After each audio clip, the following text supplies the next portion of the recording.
had a friend ask me a couple days back, what role does anger play in my life now? I think that it's definitely been a topic of conversation over the years of just me and my anger and how quick to anger and how extreme that anger could be. And it definitely has lessened a lot. I'm not 100% sure all the reasons why. It just has taken a lot of work, and some of it has just been, I don't know, time and maturing. Like, as much work as it has been, I also know that I don't feel like I have actively been doing, it doesn't feel like work sometimes. It's hard to explain. I think that the work part of that is the analysis, the counseling. Sometimes I end up thinking about one thing or fixing that one thing and it solves other problems, like expressing my emotions, whether it be anger or otherwise. But if I think about it too, if I am able to express vulnerability more, then I'm probably expressing anger less, because a lot of anger for me is rooted in something else, like pain. And so I think that there's a lot of different ways to go about, expressing your emotions or expressing anger differently. And I think I've been kind of doing it from both ends of it, where one end of it, I was so focused on one end of it for so long, and that was not trying to understand those emotions better or anything, but it was just like, hey, I'm feeling this feeling, and I'm angry, and I'm upset, and I'm frustrated, and therefore I'm expressing it in this elevated way. But is there a better way I can express it? Yes. And then just I don't know. I think there was a lot of resistance for a long time too, because for me, I would get really frustrated when I was in conversation with somebody and I was getting heated because the content of the conversation was frustrating. And I would focus a lot on the fact that I didn't want someone to care about my delivery. Like, that I was like, hey, focus on the words that I am saying. Focus on the content. Yeah, I'm very upset. I'm elevated. My volume and my tone are not super nice right now. But the words I'm saying matter. And it's one of those things that I've just had to get over as well. Because I feel like, hey, if someone's frustrated, this makes sense. Like, the fact that you would speak in such a manner to a specific person in your life in a certain state makes sense to me when you are feeling those feelings. But I've had to reverse engineer that too, and just be like, not reverse engineer, but I've had to really pay more attention, and I've had to accept the thing that I didn't want to for a long time, and that was that the content can't be heard. What I am saying can't be heard because of my delivery, which is frustrating, because I feel like if someone is yelling at me and they're making good points, I'm hearing the points. Yeah, I know they're yelling, but I can still understand English.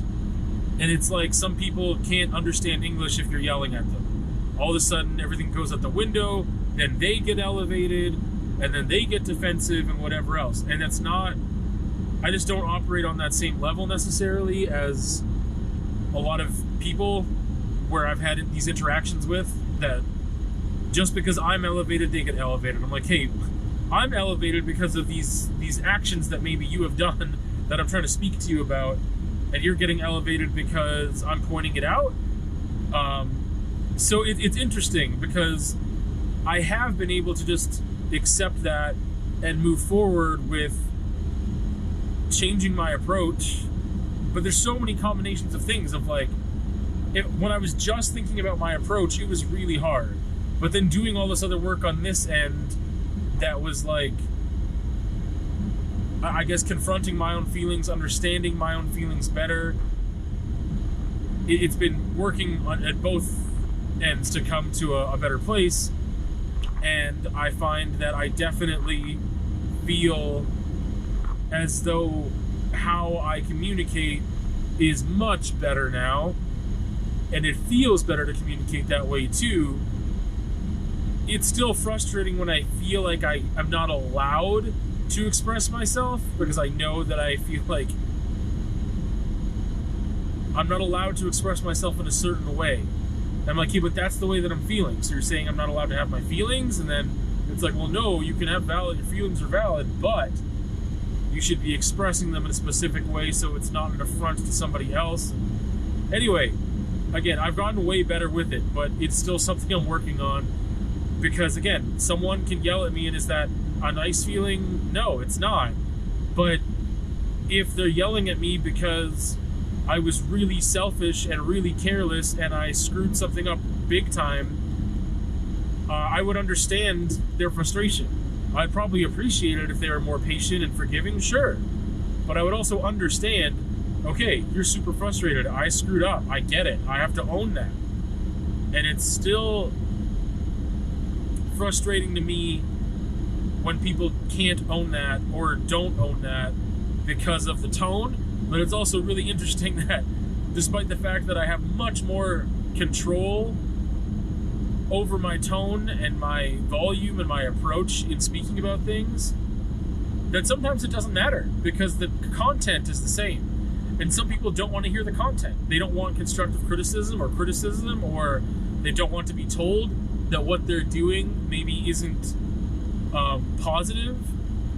So no matter what, they're getting defensive and they can't handle it, even though my approach has definitely changed over the course of time. So that just, I don't know, it just furthers that frustration of like, I know it's not just about the way that I'm speaking, it's the things I'm saying. You don't want to hear what I'm saying because you don't want to be at fault, because you want to believe that you're perfect or whatever it is. Anyway, I do find that I am getting less angry less often. So like frequency and the extremes, like I can't think of the word I'm looking for, but the frequency and the extremity, which is not the word I'm looking for, is has been less for sure. So I think that's also helped me to not express things in a certain manner because I don't feel it as much or in the same way that I used to. I'm definitely trying to get I lost my train of thought. It's definitely more in my mind than it was before, and I think there's been momentum that's been built up with how I've been able to handle certain situations, so that's easier for the next time and the next time and the next time. Yeah, it's been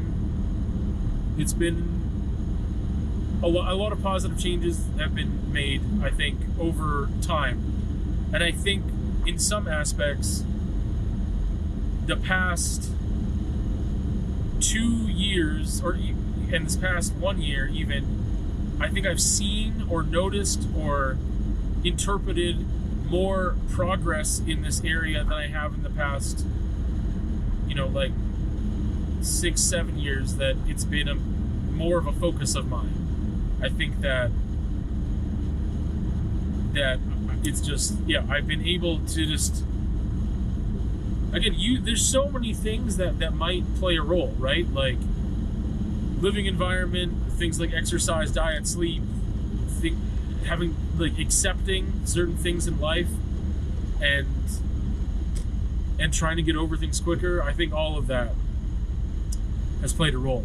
However, I will say, so how does anger play a role in my life currently? I mean, it's still something that I feel.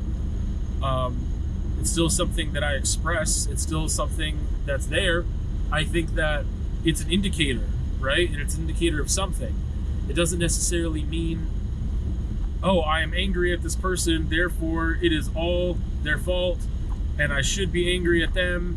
And what the anger means is that they're an idiot and they can't do anything right. Like, no. It could be, I am angry because I don't know how to interpret the situation. because I don't know how to express myself, because I don't even really know how I feel about this, because I'm confused or conflicted, having mixed emotions. Like, there's a lot of reasons that anger can be there. And I think using diffusion methods too, which I had used for things like sadness a lot of times, I think I've been transferring that to anger more subconsciously, and just, I haven't been using my diffusion methods as active, like as deliberately as I had been in the past, where I really had to be like, hey, let's diffuse this and let's take this apart. Be like, I'm feeling sad right now. Okay, why am I sad? I'm sad because of this. Okay, that makes sense. Okay, now I'm not anxious about it, and therefore I'm just like, okay, yeah, you're sad because this is a sad thing. This happened a long time ago, but it can still make you sad, and that's okay. And now you understand it, so you're not as sad. That's basically how that works for me with diffusion, and I've been doing that with anger more recently too. But again, I'm just making it, like, sometimes I feel like I'm in a position that's a lose-lose, and that is probably one of the times I get the most angry, is when someone else, is how I would word it, is putting me in a position that's a lose-lose position. And there's a lot of examples of that, but like, if I can't control the outcome, no matter what I do in the most positive way, that the outcome isn't positive, there's just kind of like a lesser of two evils situation, it's harder for me to use diffusion methods, because it's like, I'm doing the best that I can and I'm still getting screwed over. So having to just accept that is where I have to get to, and it is not that easy for me at this time. I've definitely been getting better with it. So I think what I was also explaining to my friends was that for a long time, you know, I've heard this, I don't know, what is it, a Buddhist type thing or something, old school, you know, quote that was like, feeling or holding on to anger or holding on to hatred is like drinking the poison and expecting the other person to die, something of that nature. And it's like, well, no, I'm holding it. I'm the one who's poisoning myself with this. And although I've been hearing that, I don't even know the first time I heard it. It's got to be like over 10 years ago, I'm sure. Theory and practice are different. So in theory, I understood it. I got it.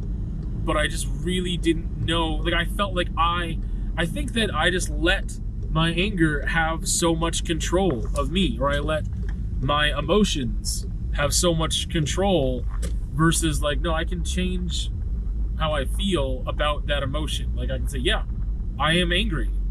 I don't have to be angry that I'm angry. And I think that's a big difference. I don't think I've expressed it like that till now, but like, I think a lot of the time I'd be angry that I was angry, or I was angry that I was hurt, or I was angry that I was put in a position. And now it's like, hey, this is the position. Yeah, that's really frustrating. That's whatever, but what are you going to do about it? And as soon as I can decide, okay, this sucks, and no matter what I do, it sucks, but this is what I'm going to do about it, it's a lot easier. So that's kind of where I'm at with anger in my life. It is still something that I definitely struggle with. It's something that I still feel a lot of and still am doing a lot of work with. So yeah, anger in my life and how that plays a role.